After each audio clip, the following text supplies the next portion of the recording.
बिहार के सभी राजनीतिक दलों का अपना अपना वोट बैंक है जो जातियों के आधार पर बटा हुआ है। चुनाव के दौरान जातिगत समीकरणों को ध्यान में रखकर ही टिकटों का बंटवारा किया जाता है। लेकिन यह भी सच्चाई है कि सत्ता तक पहुंचने के लिए जाति ही आखिरी मंत्र नहीं है। कोई भी सिर्फ जाति को साथ रखकर मुख्यमंत्री की कुर्सी तक नहीं पहुंच सकता।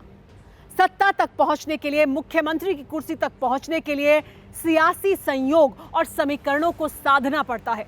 जो इन्हें अच्छे से साधता है वही सिकंदर बनता है। लेकिन यह भी उतनी ही सच्चाई है कि राजनीति पर पकड़ को मजबूत रखने के लिए जातिगत सिरे को भी हाथ में पकड़कर रखना उतना ही जरूरी है। बिहार की राजनीति की असली जातिगत पिक्चर देखिए। अभिशाप, reality of cast factor.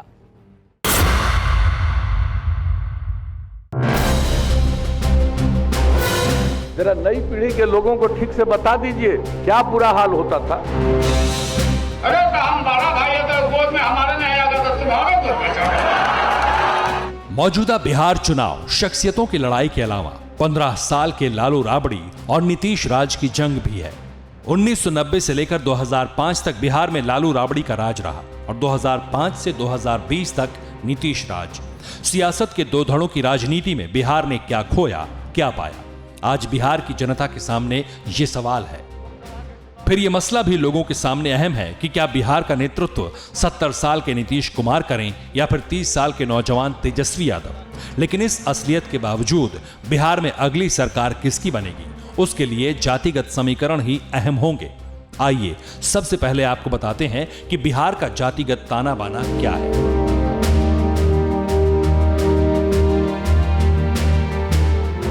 Bihar की आबादी में 51% ओबीसी हैं, जिसमें 14% यादव, 4% कुर्मी, 4% कुशवाहा, 8% कोयरी और 4% तेली अहम है। महादलितों की आबादी करीब 10% है, तो दलित आबादी 6%, जिसमें पासवान आबादी की संख्या 4% है। बिहार में करीब 18% मुस्लिम हैं। अगर बात करें सवर्णों की तो इनकी आबादी करीब 15% है, जिसमें 6% भूमिहार, 5% ब्राह्मण और 3% राजपूत हैं और 1% कायस्थ वोट है।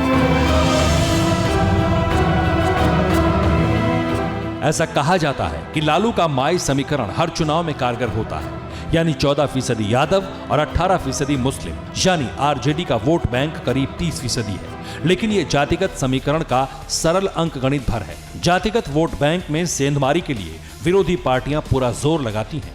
आरजेडी के माई समीकरण को भेदने के लिए जेडीयू ने 18 यादव और 11 मुस्लिम उम्मीदवारों को टिकट देकर राष्ट्रीय जनता दल के मुस्लिम यादव समीकरण में सेंध लगाने की कोशिश की है। फिर जेडीयू ने अगड़ी जातियों में 7 राजपूत और 10 भूमिहारों को उम्मीदवार बनाया। दूसरी तरफ आरजेडी ने अपने पुराने माय समीकरण पर भरोसा किया है। आरजेडी ने 58 यादव और 17 मुस्लिम को टिकट दिया है।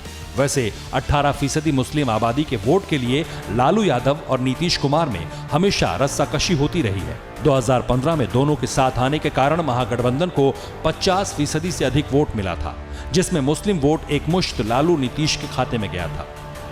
लेकिन इस बार मुस्लिम वोट आरजेडी और जेडीयू में बंटेगा। दूसरी तरफ बिहार चुनाव में असदुद्दीन ओवैसी की पार्टी एआईएमएमआईएम भी मैदान में है। पूर्वोत्तर बिहार में मुस्लिम वोट काफी निर्णायक है और एआईएमआईएम का सारा फोकस उसी इलाके पर है। लिहाजा ओवैसी की पार्टी भी लालू नीतीश के रास्ते का रोड़ा है।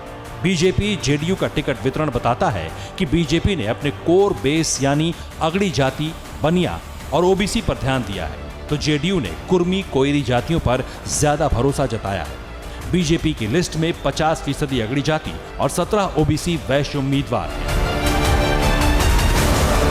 परवाह देश की, सोमवार से शुक्रवार रात 10 बजे TV9 भारतवर्ष पर।